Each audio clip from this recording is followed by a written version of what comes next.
తెలంగాణ రాష్ట్రంలో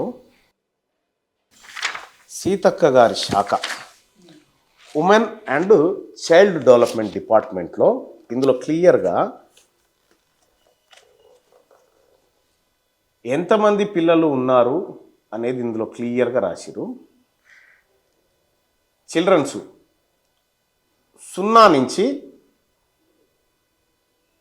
3 సంవత్సరాల వాళ్ళు, అంటే 7 నెలల నుంచి 3 సంవత్సరాల మధ్య ఉన్నటువంటి వాళ్ళు ఎన్ని లక్షల మంది ఉన్నారనేది ఇక్కడ క్లియర్గా రాసింది. సో ఇక్కడ 10,04,408 మంది 7 నుంచి 3 సంవత్సరాల 7 నెలల నుంచి 3 సంవత్సరాల మధ్య ఉన్నటువంటి పిల్లలు.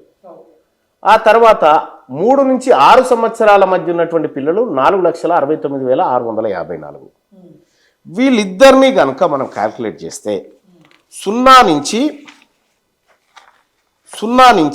6 సంవత్సరాల వయసు ఉన్నటువంటి పిల్లలు తెలంగాణ రాష్ట్రంలో 14,74,062 మంది ఉన్నట్టుగా ఈ నివేదిక చెప్తుంది. ఇప్పుడు వీళ్ళు ఎవరిని లెక్కలోకి తీసుకోలేదా?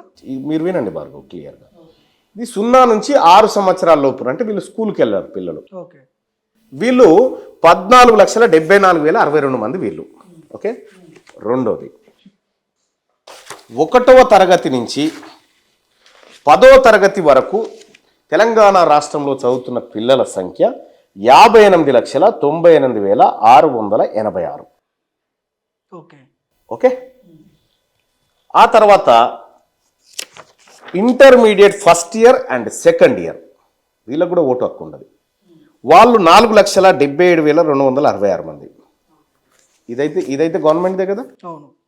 వీళ్ళని ఎవరిని 0 నుంచి 3 సంవత్సరాల 6 సంవత్సరాల పిల్లల్ని, 1వ తరగతి నుంచి 10వ తరగతి పిల్లల్ని, intermediate first year second year, అంటే 17 సంవత్సరాల లోపు ఉన్నటువంటి వాళ్ళ సంఖ్య తెలంగాణ రాష్ట్రంలో 78,50,14 మంది ఉన్నారని ఈ అవుట్లుక్ చెప్తా ఉంది.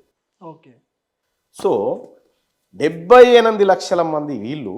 తెలంగాణ రాష్ట్రంలో ఓటర్ల సంఖ్య 3,32,00,000 మంది అని జనవరి 6, 2025 రోజున ఎన్నికల సంఘం ప్రకటించింది. 3,32,00,000 ప్లస్ 78 లక్షలు, ఈ రెండు కూడితే 4,10,00,000 మంది జనాభా వస్తూ ఉన్నారు. మరి ముఖ్యమంత్రి గారు 3,70,00,000 మంది ఉన్నారని ఎట్లా చెప్పగలుగుతున్నారు? ఈ ప్రభుత్వ డాక్యుమెంట్ తప్ప, ముఖ్యమంత్రి గారి స్టేట్మెంట్ తప్ప. ఇది నేను అడిగినందుకు సస్పెండ్ అయినా.